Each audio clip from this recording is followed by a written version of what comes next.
and the second one the Rainbow Arch Span. So after seeing these two, you will have seen 4 out of the 5 total spans in the Thousand Islands Bridge system. The only span we will not see today is the International Span. It's not much longer than this boat.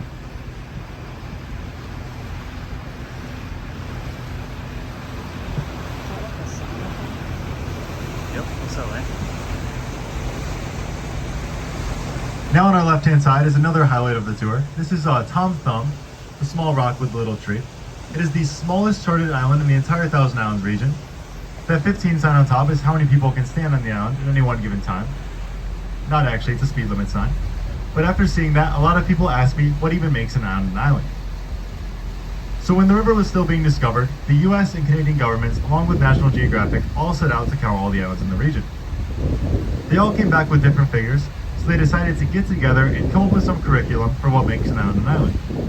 What they came up with, every single island must be at least 6 square feet, stay above the water 365 days a year, and support at least one living tree or form of shrubbery. So after hearing those 3 requirements, just by a show of hands, how many of you think there are less than 1,000 islands here in the region? Nobody? Just around 1,000, give or take 100. Still nobody? More than 1,000. Alright, a lot of you. So a lot of people still didn't raise their hands. Be honest. How many of you simply don't care and you're here for the boat ride? Thanks for the honesty. But you were all correct. There are more than 1,000 islands total in the region. 1,864 total to be exact.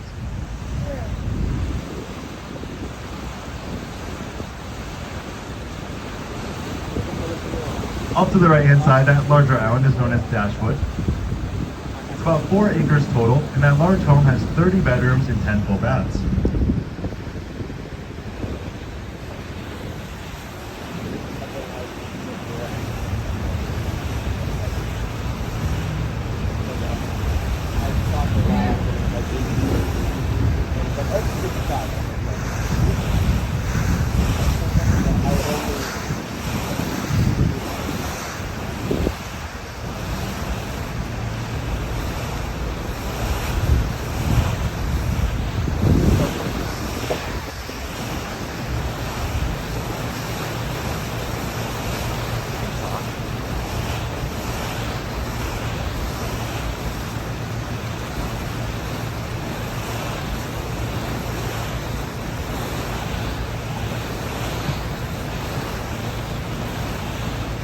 So all this land off to the left-hand side is not Canadian mainland. This is Hill Island, Ontario.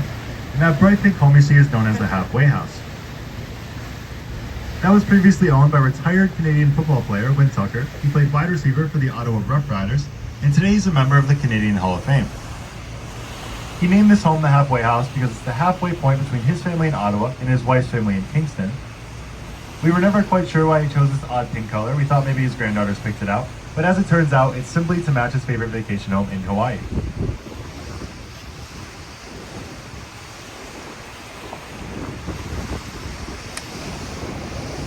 So at this point in the tour, I like to cover some commonly asked questions. Most of the questions I get have to do with life on an island. The first thing people usually ask me about living on an island has to do with water supply.